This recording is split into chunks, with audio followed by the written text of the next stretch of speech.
Assalamualaikum warahmatullahi wabarakatuh.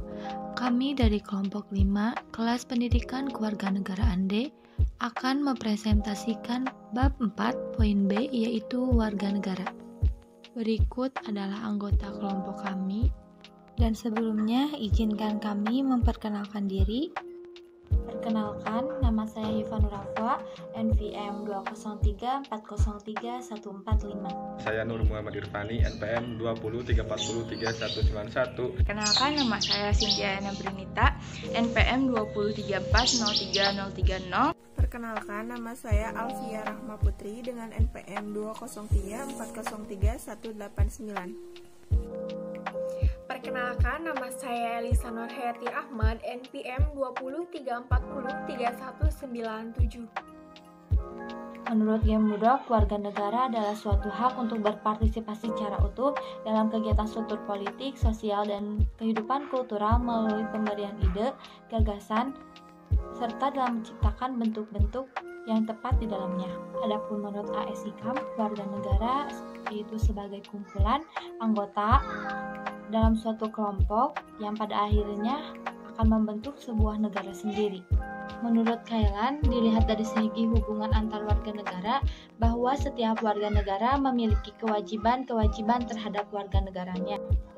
Begitu pula sebaliknya, setiap negara harus memberikan hak-hak warga negaranya dan harus menjamin serta melindungi hak-hak yang dimiliki warga negara. Menurut pasal 26 ayat 1 Undang-Undang Dasar Negara Republik Indonesia, bahwa warga negara Indonesia adalah orang-orang bangsa Indonesia asli dan orang asing yang ditetapkan atau disahkan undang-undang sebagai warga negara Indonesia. Asas-asas kewarganegaraan. Yang pertama, asas ius sanguinis atau berdasarkan keturunan. Dalam bahasa Latin, ius yang artinya hukum dan sanguinis yang artinya darah. Jadi, ius sanguinis dapat diartikan sebagai bentuk kewarganegaraan seseorang yang ditetapkan berdasarkan garis keturunan orang tersebut. 2. Asas ius soli. Dalam bahasa Latin, ius yang artinya hukum dan soli atau dari kata solum yang artinya negeri, tanah, atau daerah. Jadi, berdasarkan asas ius soli, kewarganegaraan seseorang ditetapkan berdasarkan tempat kelahirannya. Status kewarganegaraan. Yang pertama, apatride merupakan sebuah konsep di mana adanya seseorang yang sama sekali tidak memiliki kewarganegaraan.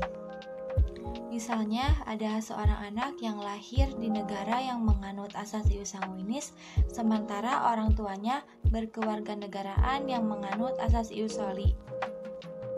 Yang kedua, bipatride merupakan sebuah konsep di mana adanya seseorang yang memiliki dua kewarganegaraan sekaligus, atau juga disebut dui kewarganegaraan.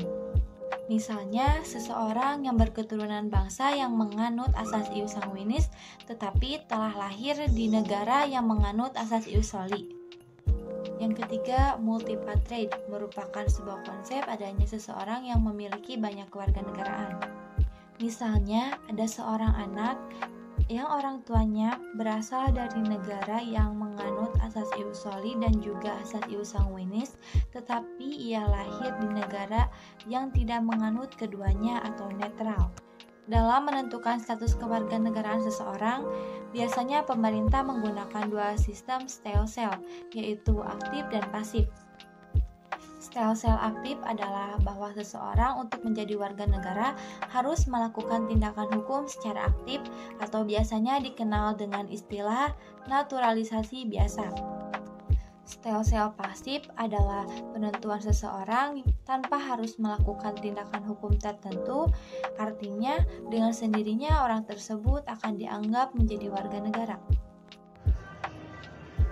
Konstitusi Indonesia menegaskan secara jelas yang disebut warga negara Indonesia adalah orang-orang bangsa Indonesia asli dan orang-orang bangsa lain yang disahkan oleh undang-undang sebagai warga negara dalam pasal 26 ayat 1 Undang-Undang Dasar Negara Republik Indonesia tahun 1945. Penduduk negara Indonesia yang dijelaskan dalam pasal 26 ayat 2 Undang-Undang Dasar Negara Republik Indonesia tahun 1945 terdiri atas dua unsur, yakni warga negara Indonesia dan orang asing yang bertempat tinggal di Indonesia. Ketentuan Undang-Undang Nomor 12 tahun 2006 tentang Kewarganegaraan Indonesia menegaskan bahwa seseorang dikatakan sebagai warga negara Indonesia atau WNI apabila orang yang bersangkutan sesuai perjanjian pemerintah Republik Indonesia dan sebelum UU KKI Undang-Undang Kewarganegaraan Indonesia tahun 2006 berlaku, orang tersebut sudah menjadi warga negara Indonesia atau WNI. Permohonan kewarganegaraan secara khusus telah diatur dalam Pasal 9 Undang-Undang Nomor 12 Tahun 2006 tentang Kewarganegaraan Republik Indonesia, di mana pemohon dapat mengajukan permohonan kewarganegaraan apabila telah memenuhi beberapa syarat di bawah ini. 18 tahun atau sudah kawin. Yang kedua, pada waktu mengajukan permohonan sudah bertempat tinggal di wilayah negara Republik Indonesia paling singkat 5 tahun berturut-turut atau paling singkat 10 tahun tidak berturut-turut. Yang ketiga, ada sehat jasmani dan rohani. Yang keempat, dapat berbahasa Indonesia serta mengakui dasar negara Pancasila dan Undang-Undang Dasar 1945. Pernah dijatuhi pidana karena melakukan tindak pidana yang diancam dengan pidana penjara 1 tahun atau lebih. Yang keenam, jika dengan memperoleh kewarganegaraan Republik Indonesia tidak menjadi berkewarganegaraan ganda. Yang ketujuh, mempunyai pekerjaan dan atau berpenghasilan tetap. Yang kedelapan, membayar uang kewarganegaraan ke kas negara. Peran warga negara. Sesuai aturan pasal 26 Undang-Undang Negara Republik Indonesia tahun 1945 yang dikatakan warga negara ialah bangsa Indonesia asli atau bangsa lain yang secara yuridis disahkan sebagai warga negara Indonesia. Wujud peran serta warga negara. A. Peran serta warga negara dalam bidang hukum. Peran serta warga negara dalam bidang hukum ini merupakan konsep yang sesuai dengan asas hukum atau aturan yang berlaku, yaitu jaminan persamaan di hadapan hukum atau yang disebut dengan istilah equality before the law. Peran serta warga negara dalam bidang politik. Peran serta warga negara dalam bidang politik ini merupakan yang paling penting untuk mewujudkan perkembangan negara Indonesia. Urgensi adanya peran serta warga negara dalam bidang politik ini dikarenakan sudah bersinggungan langsung dengan segala kebijakan dan keputusan politik yang dikeluarkan oleh pemerintah demi kepentingan rakyat Indonesia. Peranan warga negara dalam bidang politik salah satunya merupakan ikut berpartisipasi langsung dalam bidang politik. Demokrasi politik sudah memberikan jaminan kepada setiap warga negara untuk turut berpartisipasi di dalam bidang politik. C. Peran serta warga negara dalam bidang sosial dan budaya.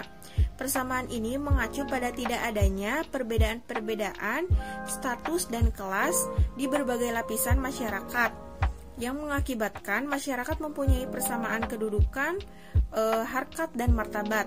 Peran serta warga negara di bidang sosial dan budaya ini memungkinkan untuk menghilangkan sikap diskriminatif terhadap suku, ras, dan agama.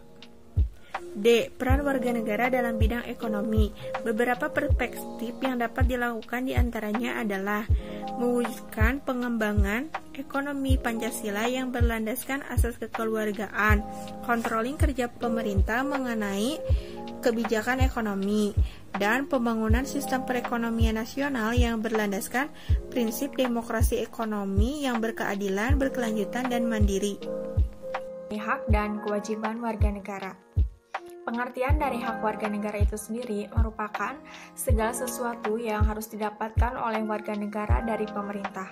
Sementara kewajiban warga negara merupakan segala sesuatu yang harus dilaksanakan oleh warga negara terhadap negara. Secara ringkas, macam-macam hak warga negara termuat dalam Undang-Undang Dasar 1945. Pasal 26 mengenai hak warganegaraan, Pasal 27 ayat 1-3 persamaan dalam hukum, pekerjaan, pekerjaan dan penghidupan yang layak, serta upaya pembelaan negara.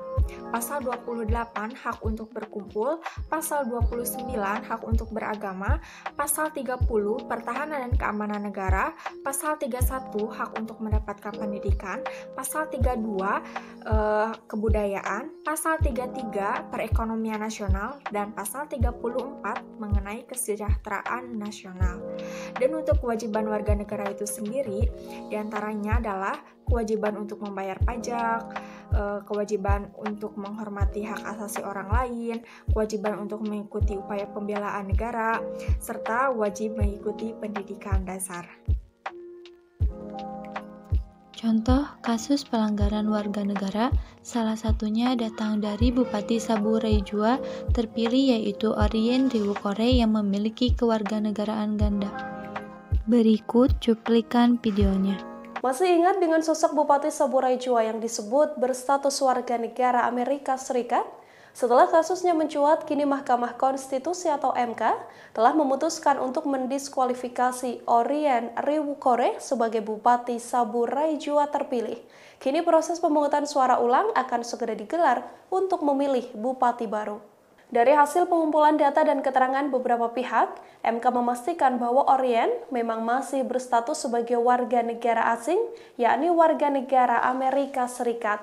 Putusan MK tersebut dibacakan dalam sidang putusan perkara yang dilayangkan pasangan calon nomor urut 3, Taken Irianto Rajapono, dan juga Herman Hegi Rijahaba dalam Pilkada Saburai-Jua. Dalam gugatan itu, pemohon menganggap pemilihan Bupati dan Wakil Bupati Saburai-Jua, Nusa Tenggara Timur, cacat formil mulai dari proses pendaftaran. MK mengatakan status Orien sejak tahun 2007 lalu adalah warga negara Amerika Serikat. Hal ini dilihat dari kepemilikan paspor Amerika Serikat. Berdasarkan Undang-Undang Nomor 12 Tahun 2006 yang mana Indonesia menganut kewarganegaraan tunggal, maka saat Orien mempunyai paspor Amerika Serikat, secara otomatis status WNI-nya tidak berlaku. Padahal syarat menjadi bupati dan wakil bupati mengharuskan berstatus warga negara Indonesia. MK menganggap Orien tidak jujur terhadap status kewarganegaraannya selama ini. Dengan gugurnya Orien, MK mengatakan pendampingnya Tobias Uli juga ikut gugur. Pasangan calon bupati dan wakil bupati itu merupakan satu kesatuan.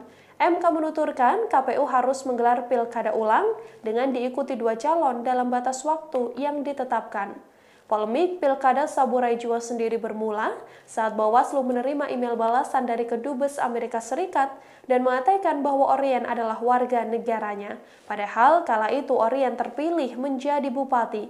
Paslon yang diusung PDI Perjuangan, Demokrat dan juga Gerindra itu menumbangkan petahana Nikodemus dan juga Yohanis yang meraih 13.292 suara atau 30,1%.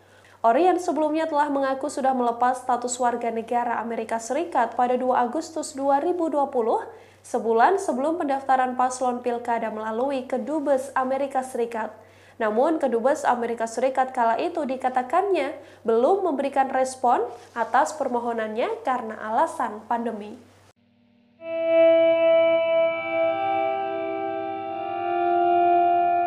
Sekian presentasi dari kelompok 5. Apabila ada pertanyaan, silahkan di kolom komentar. Dan mohon maaf apabila terdapat banyak kekurangan. Terima kasih. Wassalamualaikum warahmatullahi wabarakatuh.